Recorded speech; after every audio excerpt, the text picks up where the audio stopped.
Hi, I'm Richard Rawlings, and I'm with Tim Main of PIP Vault. And I was very intrigued when I came across PIP Vault because it sounds a bit like Hip Vault, and I wondered if this is a rerun of HIP's home information packs, which I was actually quite a fan of in principle. But Tim, tell me, so is a PIP Vault similar to a HIP? What we're offering today is different in the fact that we're just offering a technology available to people, and so no information. But I think the principle is exactly the same lines. Though you're probably braver to voice that than others, because the way it was imposed on the industry didn't go down well last time, and I think that was probably the reason it was fought against, resisted, and eventually taken away. That was very much the issue, actually, wasn't it? Because I think in principle, I mean, I was doing my own HIPs years ago. I was encouraging the seller to fill in their property information form, to get their searches in place, even though they said, oh, doesn't the buyer do that? I said, it doesn't matter who does it, just get it sorted.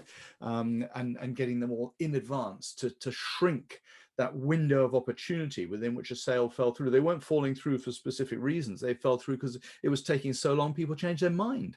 So well, that's a great example. I mean, I sold my house last year. And do as I say, not as I do. I committed myself to a purchase before I started selling my own, and I had a 3-month window, which today is quite a short window to try and market, sell, and complete a house. But I got all my information up front. I did go and get the searches. I didn't get a survey, which I could have done, and I could have put in there. But I agreed a deal with a buyer. And she hadn't bought a house for 25 years, had no conveyancer appointed, and we completed 2 weeks later. That's fantastic. My goodness. Wow. I'd got all the information together. She did have to have a survey, and she'd read it before she offered. And do you think other agents taking advantage of using your system can do the same thing? Is that effectively what you were doing? Yes. I mean, I had the advantage of a cash buyer, and so we're not a chain breaker. We're not a chain killer. But the more people that use it, it's only going to push people in the right direction. Yeah. So yes, it's available today, and it's free till the end of March, and then we're looking to charge £25 on a success basis thereafter. So just before we look at that, the actual what it actually is, I mean, the answer's in the name in a way. PIP Vault. It's like a repository, a vault that an agent on an instruction can get the ball rolling, say, let's open a vault so you can put all the documents in, which is quite a good way of getting instruction by the sound of it, actually.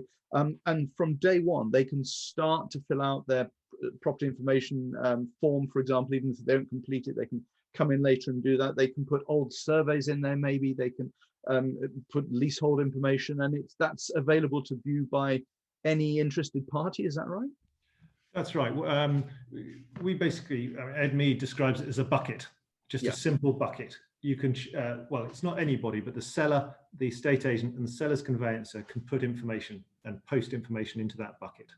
And from there, the agent has a property-specific link that they put on their sales details or on the website. Some are squeezing it onto the portals now, so that potential buyers can click on it and see that information before they buy. And one bit of information back to the agents is we show the agents who's been in to see that information. We capture their email. So before that potential buyer has even been to the agent's website, they could have seen this, and he knows who's looking.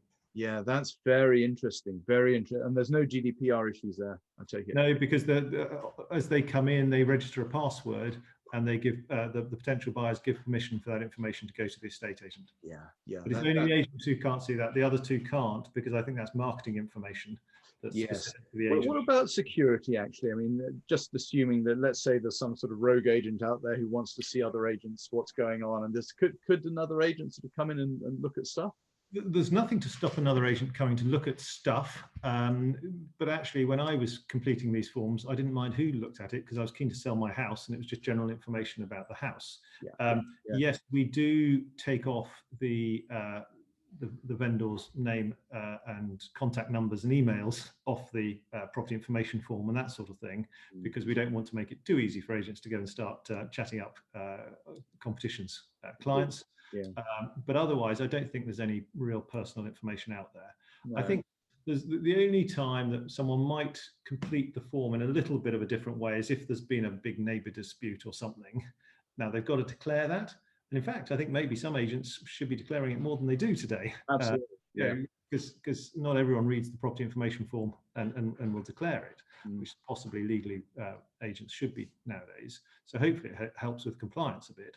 Yeah. But if there was a big neighbour dispute, you don't really want to stir it up again, once it's just gone quiet and you're now selling the house. Mm. So I would probably complete saying, please discuss, please contact my conveyancer or my lawyer. Yeah. It seems to me that it's basically all the things you might put in a property description on a portal, which are designed to just get people through the door to have a look at the property.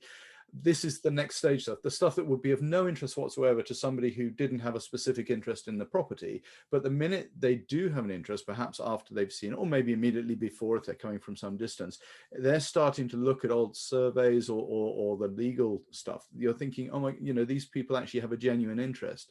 So it's quite a good way, isn't it, of identifying part of the buyer qualification process almost. I think when they become more completed, every agent doing a viewing should probably have the property information form with them. Yeah. That's the level of questions I think that potential buyers are asking at a viewing. The agent's details don't say a lot, as you say. They open the door and they don't need to. They're attracting people at that stage. Yeah.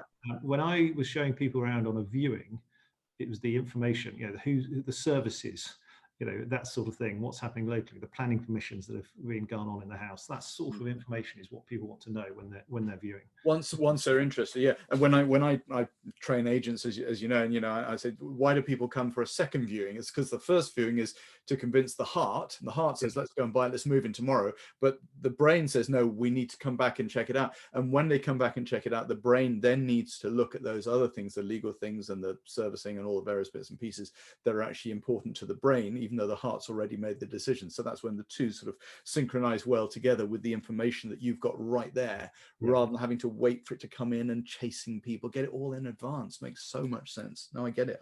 Really good, really good. And so just in terms of cost, you were saying it's actually free at the moment. It's free until the end of March 21, okay. And then we're looking to charge a £25 success fee. So it's free to register for agents with us. It's free for them to open as many PIP vaults as they like and use as many. And then when they exchange, we charge £25 due on exchange, payable on completion. Oh, that doesn't sound too much to me. I'd say that's a really good deal. And have you sort of downloaded have many documents been downloaded already? Over 25 million now. So we're adapting an auction-based technology through Essential Information Group. So it's up and running in the marketplace today. And so yes, it's not a new technology. It stands up, it works. We've just reskinned it for the private treaty market to work because it invites conveyancers in and that sort of thing, and keeps everyone informed as you go through. So that's existing technology rather than modern technology.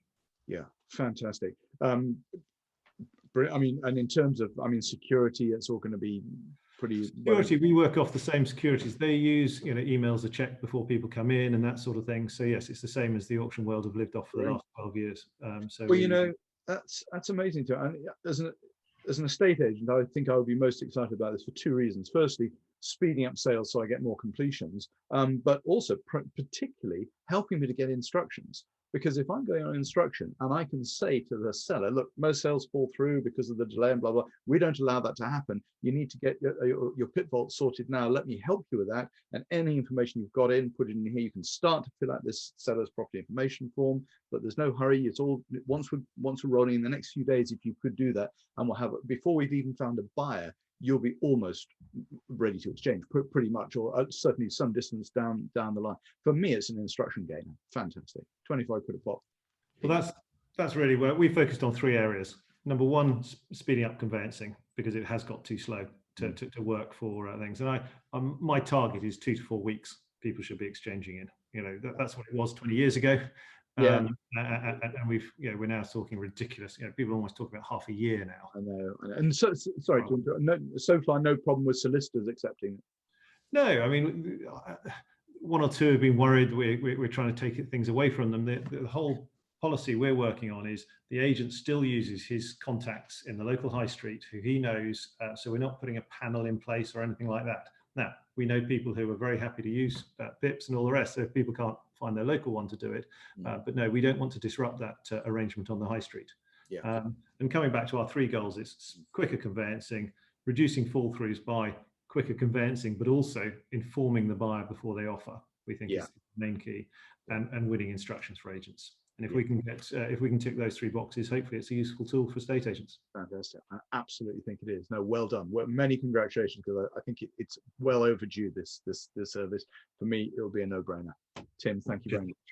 Thank you very much indeed. Thank you, Richard.